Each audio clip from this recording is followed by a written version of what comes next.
Hello YouTube. I'm sure many of you will recognise the chap on the screen as Mr. Edward Snowden, a chap who has recently come into the public eye as a result of the fact he's come forward from behind the scenes.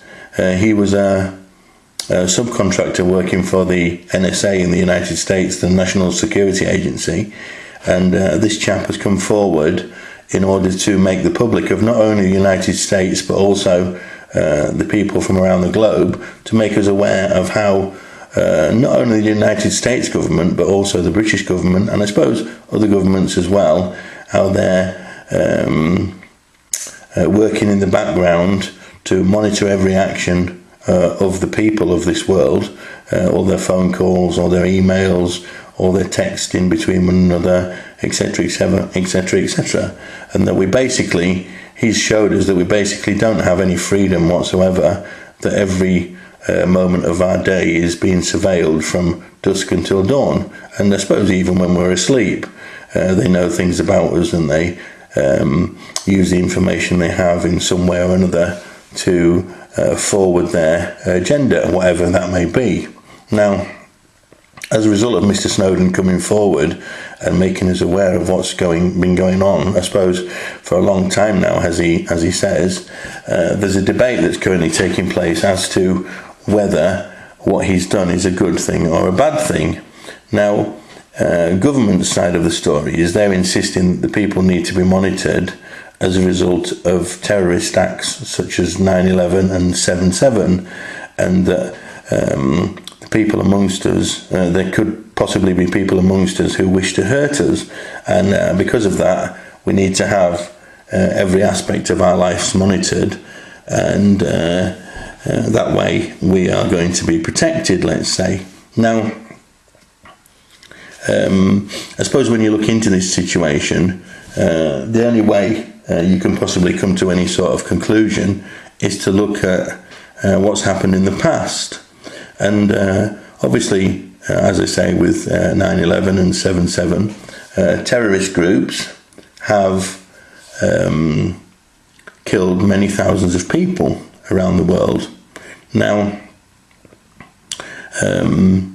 when you say that terrorist groups, when I say they've killed many thousands, then obviously you've got to look at the other side of the coin, and the other side of the coin is how have governments performed in the past?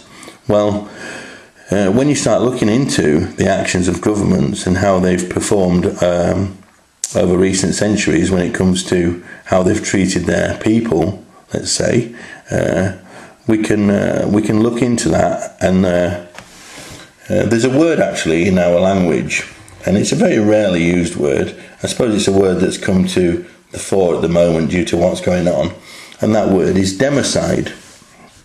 I'll just read a little bit to you.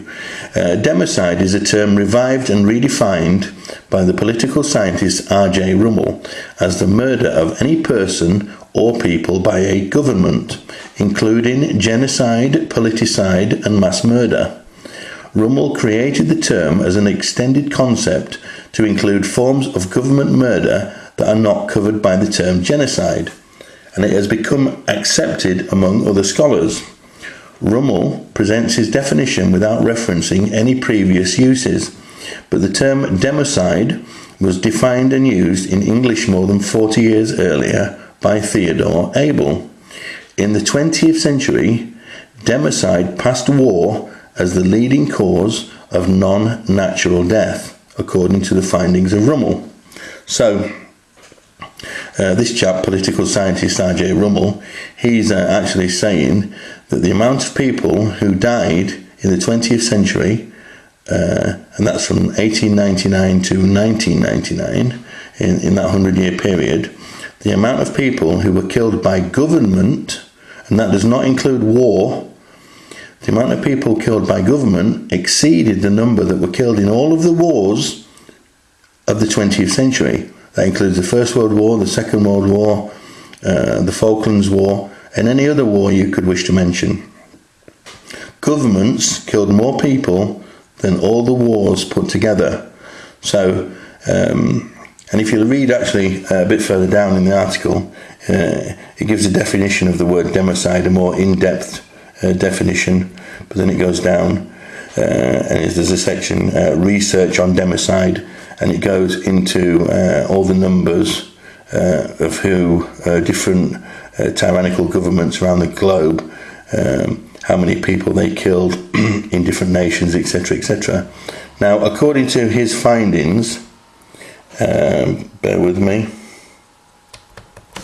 the total of people that were killed by government in the 20th century, the total was, there we go, at the bottom on the left hand side, just in the centre now, left hand side, 262 million people were killed by governments in the 20th century alone. So, as I say, when you start to look into this situation and start to look at the track record that governments do actually have, it actually becomes quite frightening, because governments have a far worse track record than any terrorist group, or all of the terrorist groups combined. I suppose you could say from these findings that the greatest terrorist groups of all time are actually governments themselves. So I can only say, based upon this information, that this chap, Mr. Snowden, the heroic action he's taken in coming forward and making us aware of how governments are actually conspiring in the background against the people and monitoring our every action, that I can only say thank you very much for coming forward and bringing this into the public arena. Your actions are quite honourable, and I thank you, sir, for what you've done. In fact, I salute you for what you've done. May you be looked after and cared for. I hope you don't come to any sort of damage, let's say, at the hands of these people, because I'm sure they like to operate in the dark. They don't like to have the light of our attention shone upon them, our governments, because were we to know what they're actually getting up to in the background, I'm sure there would be revolution by tomorrow morning, as one man once said. So thank you, and look into the truth associated with the past of governments, what governments have done to their people in the past, and make an informed decision. Freedom is a hard-won thing, and it needs to be cared for and nurtured, not just ignored. So thank you for your time. I'll speak to you later. Bye-bye.